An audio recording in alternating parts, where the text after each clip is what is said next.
The first rule of success is to have a vision. You see, if you don't have a vision of where you go, and if you don't have a goal where you go, you drift around and you never end up anywhere. It's like you can have the best ship in the world, you can have the best airplane in the world. If the pilot or the captain doesn't know where to go, it would just drift around. It would not end up anywhere, or most likely in the wrong place. So I was very fortunate that I stumbled onto my vision. I mean, as you know, I was born in 1947 in Austria after the Second World War. And I didn't really like Austria when I grew up. I couldn't wait to get out of there. I couldn't see myself becoming a farmer or a worker in a factory or anything like that, even though my parents wanted me to stay there and have a normal life. My father wanted me to become a police officer like he was. My mother wanted me just to stay there and marry a girl with the name of Heidi, hopefully, and have a bunch of kids and run around like the Van Trapp family in The Sound of Music. But that was their vision, not mine. My vision was totally different. I felt that I was born for something special, for something unique, for something big. You know how great it felt that I knew where I was going? Imagine the majority of people don't know where they're going. When you have a goal, when you have a vision, everything becomes easy.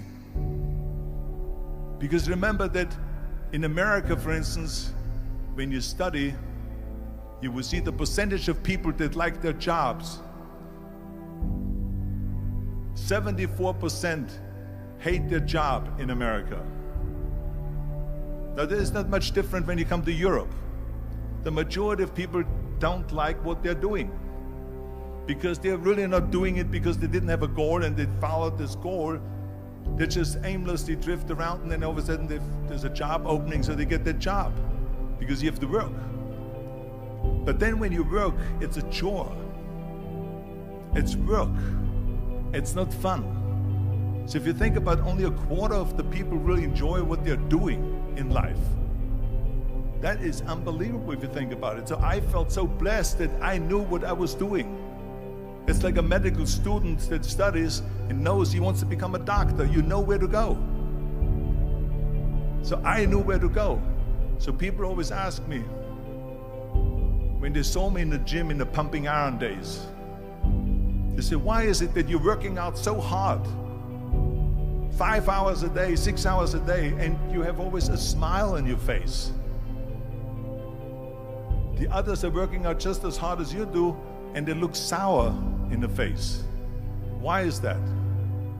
And I told people all the time, I said, because to me, I'm shooting for a goal. In front of me is the Mr. Universe title. So every rep that I do gets me closer to accomplishing that goal, to make this goal, this vision turn into reality. Every single set that I do, every repetition, every weight that I lift will get me a step closer to turn this goal into reality. So I couldn't wait to do another 500-pound squat.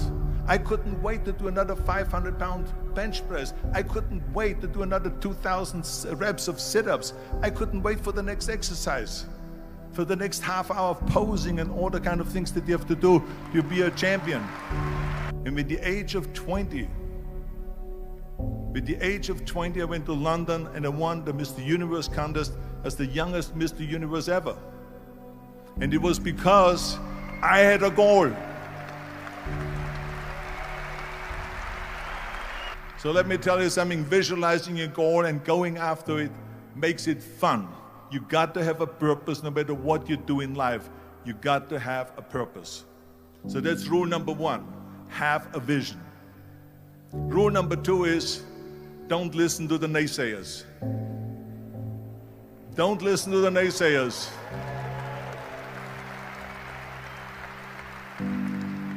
Everything I ever did, the thing that I heard out of people's mouth was, that's impossible.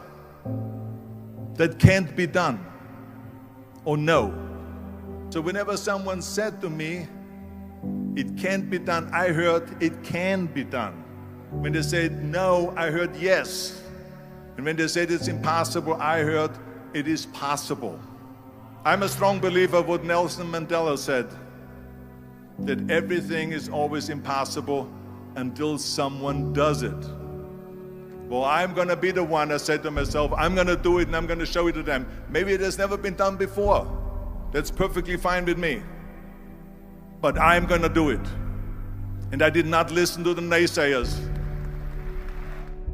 The next thing, the third point that I'm going to make to you is, before we sit down with Jürgen and talk about the rest of the three, is work your ass off. There is no magic pill. There is no magic out there. You cannot get around. You have to work and work and work. And it drives me crazy when people say that they don't have enough time to go to the gym for 45 minutes a day and work out. Or to do something for 45 minutes to an hour a day to improve. If it is physically improve or if it is mentally to improve. Imagine you read 1 hour a day about history. How much you will learn after 365 hours in 1 year. Think about if you study about the history of musicians, of composers, how much you would know. Imagine if you would work on a business, on some business that you want to develop every day for an hour. Imagine how further along you will go and get. So it drives me nuts because when people say we don't have the time, we have 24 hours a day.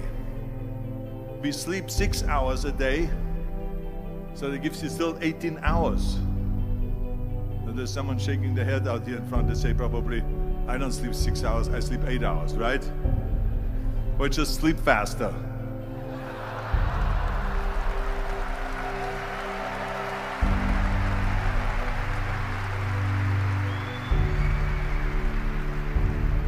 So we have 18 hours a day.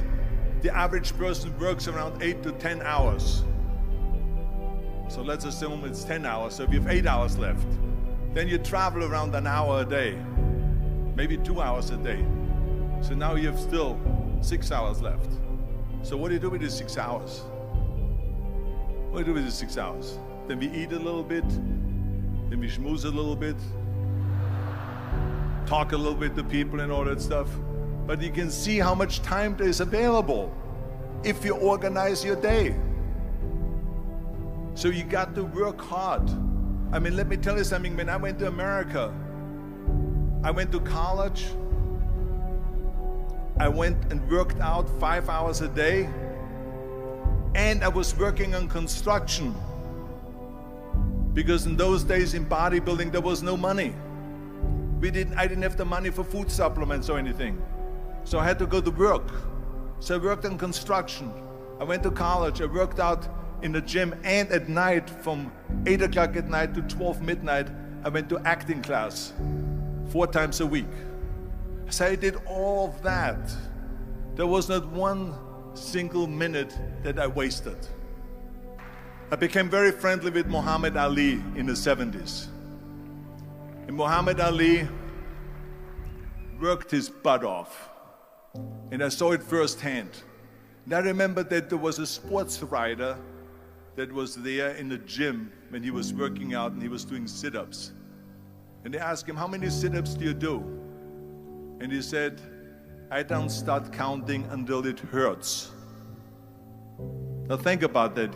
He doesn't start counting his sit-ups until he feels pain. That's when he starts counting. That is working hard. And so you can't get around the hard work. It doesn't matter who it is. As a matter of fact, I believe what Ted Turner said, work like hell and advertise.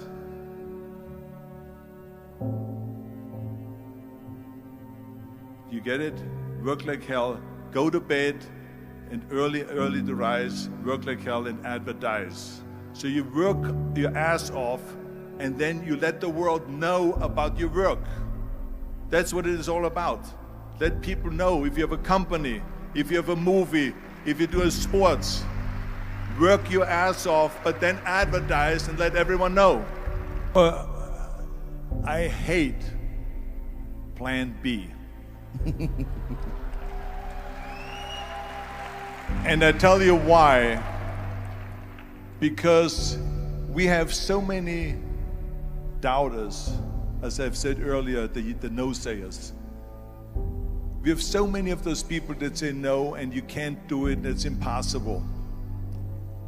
That is okay, because we just turn off, as I said earlier, and we listen and we hear the no being a yes. You can't do it, you can do it, and all of that. So that is possible to do that amongst all the negative people around you. But when you start doubting yourself, that's very dangerous. Because now what you're basically saying is that if my plan doesn't work, I have a fallback plan, I have a plan B. And that means that you start thinking about plan B, and every thought that you put into plan B, you're taking away now that thought and that energy from plan A.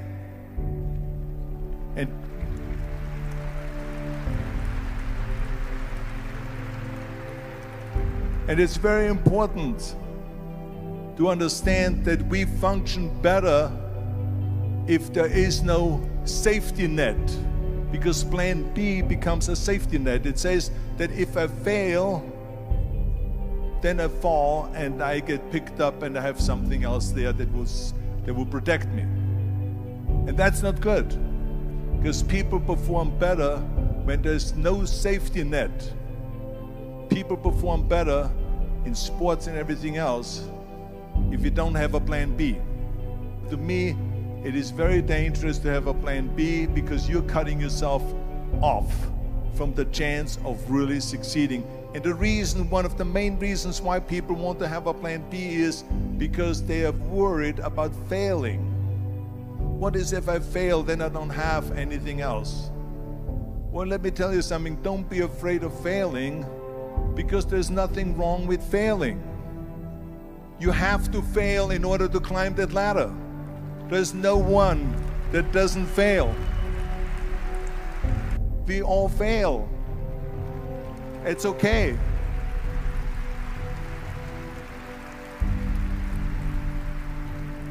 What is not okay is that when you fail, you stay down.